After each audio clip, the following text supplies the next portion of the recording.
Alam niyo ba na lumaki ako sa province. And then lumuwas ako ng Metro Manila. And then sa Makati. 25 years na ako sa Metro Manila. Alam niyo na parang ngayon nangarap ako na magkaroon ako ng isang property investment, no? Yung parang like yung leisure residential property. Para sa aking retirement, gusto kasi yung pagtanda ko, yung meron akong mabalikan ko yung buhay probinsya. Kasi parang ngayon ko na-realize na ang sarap pala na mamuhay sa probinsya, lalo na pagka nagkakaedad ka na. Kaya na-realize ko na bakit kaya hindi ako mag-invest ng isang property, na investment property tulad ng mga farm lot o yung parang yung residential na parang leisure ba na magkakaroon ako ng yung bahay bakasyonan, mag-aalaga ako ng mga livestock. Tapos mag-alaga ako ng mga iba-ibang klase ng mga hayop, tapos tanim-tanim lang ng gulay. Tulad nung itong property na to dito sa may Nasugbu, Batangas, no? Ito isang leisure residential property. Ito yung pangarap ko na magkaroon ako ng ganito. Alam niyo ba na itong property na to ay overlooking ito dun sa Fortune Island dito sa Nasugbu, Batangas. Yung buong detalye nito ay ibibigay namin sa inyo. At samahan nyo akong muli para mag-house tour tayo dito sa isang pinakamagandang investment property na sinasabi natin na ito yung pangarap natin na magkaroon tayo ng isang leisure residential property. Tara, samahan nyo ako at ikutin natin to.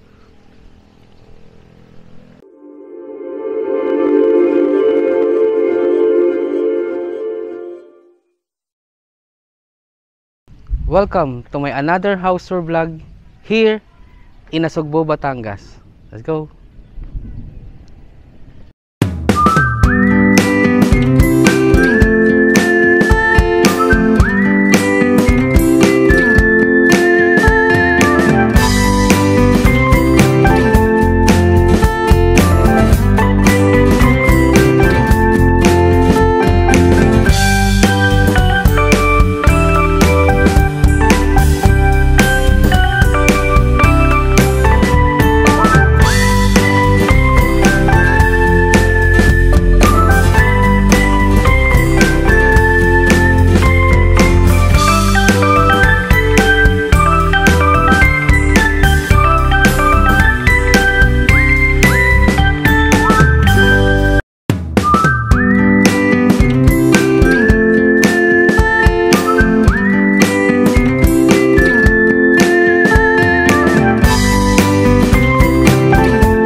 Lawak oh.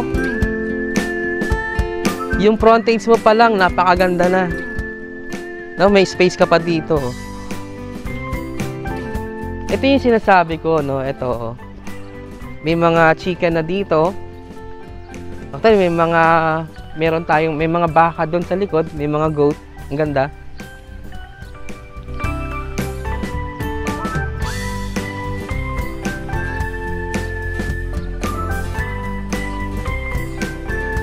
Yung point of interest na tinatawag nila kung bakit maganda na i-invest natin tong property na to.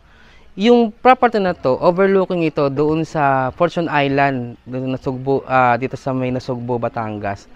At alam nyo ba yung mga malalapit na mga establishment dito o yung mga commercial area? Malapit ito doon sa mga resort, no? Tulad ng Pico de Loro. 45 minutes lang to sa Pico de Loro. Yung Caribbean Tunnel, Canyon Cove, Punta Puego, Calayo Beach. 1 hour lang to sa may Calatagan. At yung Sitio Nativo, mga 30 minutes away lang dito. Yung total lot area ng property na to ay 20,315 square meter. Almost 2.3 hectares. Doon sa mga naghahanap ng mga investment, no, ng mga leisure residential property o yung retirement property investment, no, tamang-tama ito sa inyo. Dito sa loob, meron tayo ditong 3 house at saka isang stockroom na meron siyang garage. Tapos yung house number 1 natin, ito yung sa aking likuran. Ito yung parang kita nyo, no? Santorini design, yung nakita natin sa aking likod. Yung details ng house na to, ito yung merong 2 bedroom, 3 toilet and bath. Meron siyang jacuzzi sa kanyang master bedroom. And meron naman tayo doon sa kabilang house, yung kanyang dining and kitchen. Ano doon din yung laundry area. So yung master bedroom nito, no? Ulitin ko lang, meron tong jacuzzi. Ayan, check natin dito. Bago ko puntahan pala sa kabila, nakalimutan kong pakita sa inyo. Dito meron tayo ditong children's playhouse. Ayan. So yung may-ari kasi meron silang 2 anak before. Siyempre, gusto nila na magkaroon ng palaruan yung kanilang mga anak. Naglagay sila ng playhouse dito. Di ba ang ganda? Pwede rin siya pang bisita pag may mga bisita kayo. Meron pang space dito.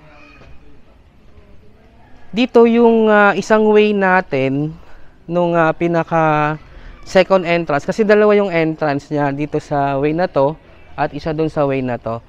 Eto, check nyo yung bahay na to dito sa aking ano.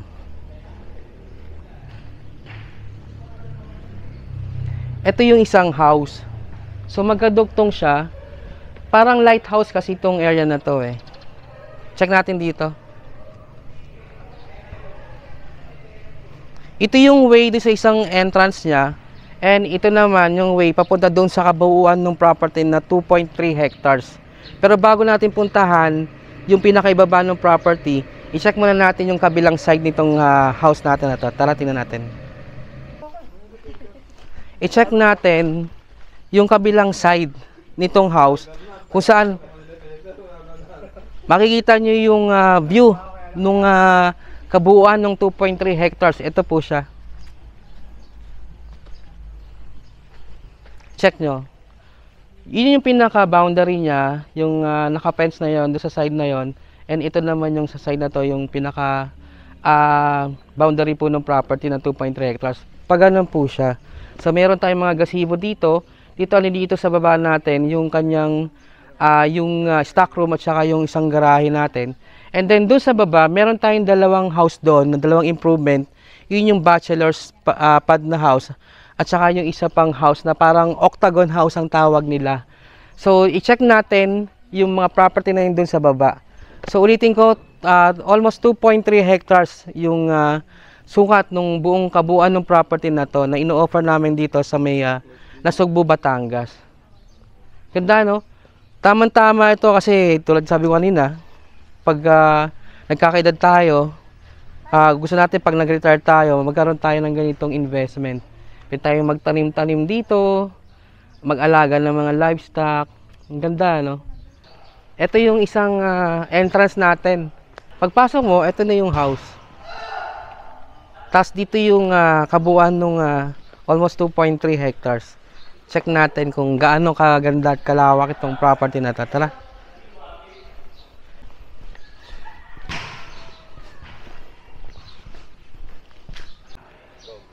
Ito yung isang improvement dito, yung kanyang parking area. Tapos stock room yung dalawa. Ayan. Tapos ito nakita nyo, yung gazebo. Tapos dun sa baba, yun yung parang octagon house. And then sa kabila ng octagon house, another house po yun na ititingnan natin ngayon pagbaba natin. So mapansin nyo, no, ang lawak ng property. Yung dati kasing may-ari nito, nag-aalaga sila ng mga, nag-breed sila ng mga panabong na manok. Kasi mapapansin nyo yung area yan, no? Yung sakop ng property hanggang dun yung sa dulo. Tingnan natin sa baba kung hanggang saan yung sakop ng property.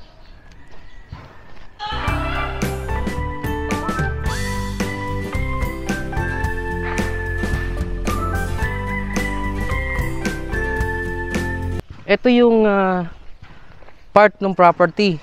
Ito yung pinaka-fence niya, diretso. Ayun yung pinaka-fence niya. Lawak, no? Sarap mag-alaga ng mga livestock dito. O kaya magtanim-tanim tayo ng mga gulay, no? Tulad ng talong, okra. Tapos pwede pa tayong mag-alaga ng ng bagong mga trees, no, like mangoes kasi meron tayong mango tree dito. Tapos may mga nyug pa tayo dito mga nakatanim na. Tingnan natin sa baba.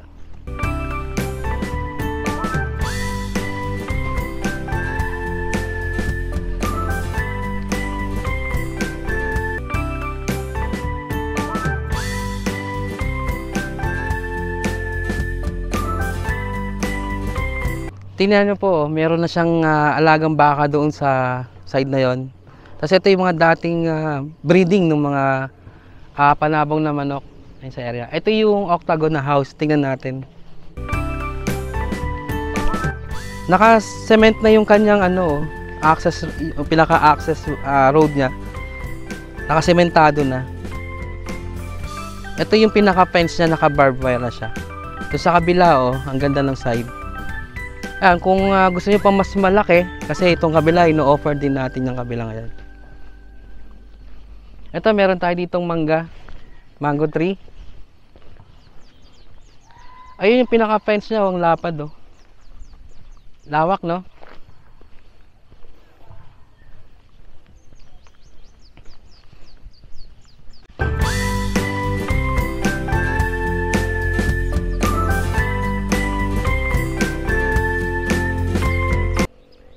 Tingnan nyo naman, no, ang lawak ng kanyang property. Ayun yung house na pinunta natin kanina, yung Santorini na house, andun sa taas. Tapos ito yung pinaka perimeter niya, yung bakod niya ay sa area na yan. Ito yung kanyang another na improvement. Ito yung octagon house, tawag nila octagon house, na overlooking din dun sa Fortune Island, dun sa kabilang side na yon. Tingnan natin to. Ito, sakop pa yan.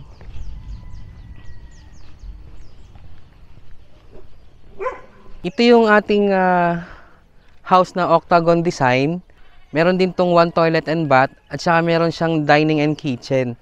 So makita nyo naman. And then another house po doon sa kabilang side na yon. Ayan o. Yan naman po yung bachelor's pad. Yung bachelor's pad to, meron siyang 2 bedroom. 1 toilet and bath, meron din siyang dining and kitchen. Tapos meron tayong quarters house doon na meron din siyang 2 bedroom at saka isang toilet and bath. So yung kabuuan ng property, mapapansin nyo hanggang doon pa yan sa dulo. And then doon sa baba, meron doong pinaka-creek siya na kapag umuulan, may flowing water siya doon. Kaya napakagandang mag-alaga ng mga livestock dito. Kasi dati itong breeding ng mga panabong na manok. Kasi makita nyo naman sa area. Ganda, no? Ang lawak. Yun, kung interesado kayo o kung naghahanap kayo ng property investment na residential, pwede natin matawag na residential farm lot o residential farmhouse kasi meron tayong mga improvement, may bahay na tayo. Lilipat ka na lang yung buong detalye lalagay din namin dyan sa may baba natin. Kung kayo interested dito sa property na ito, andyan dyan yung aming contact number. Tama-tama to sa mga gustong mag-invest o naghahanap ng mga investment property na katulad nung property na to, leisure property. Kasi pwede mong gawin tong resort eh. Pwede kang maglagay ng swimming pool, pwedeng event place kasi ang lawak ng lugar. Kung gusto nyo pang i-improve, gawin nyo talagang mag-invest o gawing investment na nag-generate ng income. Yun, kung interesado kayo dito sa property namin na ito, dito sa May Batangas, Nasugbu, Batangas, ay andyan po yung aming contact number. Ayan, para makapag-set tayo ng viewing. Kung ikaw pala bago sa aming channel, huwag niyo pong kalimutan na mag-like, mag-subscribe, pa-share na rin po ng aming mga video. And don't forget po na pa-hit yung ating notification bell para lagi kayong updated sa mga bago naming mga house tour. And by the way, my name is James De La Rosa. I'm a property advisor from H&H Real Estate Marketing. Nagsasabing thank you so much sa palagi nyo pagsama sa aming mga house tour vlog. And thank you for watching. See you on my next video. Bye!